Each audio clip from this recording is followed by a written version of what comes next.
Greenfield টাওয়ারের যে ভবনটিতে অগ্নিকাণ্ডের ঘটনা ঘটেছে সেই ভবনটি থেকে এখনও ধোঁয়া উঠছে। ভবনটিতে উদ্ধার অভিযান চলছে, তবে এই ভবনের ভেতরে ঠিক কতজন মানুষ আটকা পড়ে আছে তার নিশ্চিত করে বলতে পারছে না উদ্ধারকর্মীরা, কেননা এই ভবনটিতে এখনও উদ্ধার অভিযান চালানো অনেকটা ঝুঁকিপূর্ণ। এ কারণে অভিযান চলছে খুব ধীরগতিতে। তবে এই ভবনে এখনও প্রাণের নিশ্চয়তা রয়েছে এই সম্ভাবনার কথা আর বলছেন না উদ্ধারকর্মীরা। তবে এখানে দুটি বাংলাদেশি বংশোদ্ভূত পরিবারের সাথে আমার কথা হয়েছে। আমি জানতে চাই আপনার পরিচয় এবং আপনি কি দেখেছেন। Thank you. আমার নাম আতাউর, আমি লোকাল থাকি। তো আমরা রাত্রের বেলায় খুব বেশি হেলিকপ্টারের শব্দ শুনছি।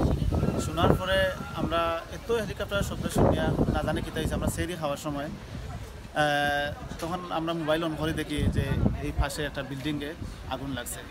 তো আগুনের ধোঁয়াটা এত বেশি ছিল তো আমরা অবাক লাগে গেছি যে এত উঁচা বিল্ডিংও এত আগুন কীভাবে সম্ভব। তো এই পর্যন্ত আমরা দেখছি।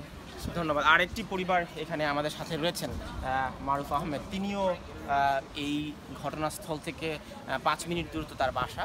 আমরা জানতে চাইব আপনি কি দেখেছেন। অ্যাকচুয়ালি যখন আগুন লেগেছিল তখন আমরা কিছুই শুনতে পারিনি। আমরা খবরটা জানতে পেরেছি আর্লি মর্নিংয়ে। তো সাথে সাথেই আমি এবং আমার ওয়াইফ চলে আসি ঘটনাস্থলে। তো এসেই দেখি যে পুরো বিল্ডিংয়েই একদম নিচ তালা থেকে একদম 24 তালা পর্যন্ত পুরো বিল্ডিংয়ে আগুন জ্বলছে। আর উদ্ধারকর্মীরা ছিল, ফায়ার ব্রিগেডের লোকজন। বাংলাদেশি বংশোদ্ভূত পরিবারটি সম্পর্কে কি শুনেছেন। বাংলাদেশি বংশোদ্ভূত, তাদের সাথে আমাদের পার্সোনাল কোনো রিলেশন ছিল না, বাট তাদের যে রিলেটিভের সাথে আমাদের রিলেশন ছিল তারাও এখানে ছিল। তো তাদের কাছ থেকে জানতে পারলাম যে ওই ফ্যামিলিটা আসলে লাস্ট তাদের সাথে কথা হয়েছে around 3 o'clock, less than I think around 2 o'clock দেশে।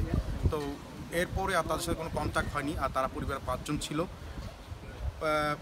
2টার পরে যেহেতু কন্ট্যাক্ট হয়নি আর সকাল পর্যন্ত তারা অপেক্ষা করেছে এই এরিয়াতে। সো যেহেতু ওদের কোনো হদিশ মিলেনি, আপনারা বুঝতেই পারছেন ওদের সাথে কী নির্মম ঘটনা হয়েছে। সো এর চেয়ে বেশি কিছু আর আমি জানি না অন্য কোনো আর বাঙালি ফ্যামিলি আছে কিনা, বাট ওটাই আমার জানাশোনা একটা ফ্যামিলি ছিল, যার খবর হয়তো আপনারা হয়তো সামনের দিকে পেয়েও থাকতে পারেন। ধন্যবাদ। তো আমরা এখনও অপেক্ষা করছি সর্বশেষ উদ্ধার অভিযানের তথ্য জানবার জন্য। সেই উদ্ধার অভিযানের তথ্য জানলেই আমরা জানাতে পারবো পরবর্তী সর্বশেষ সংবাদ।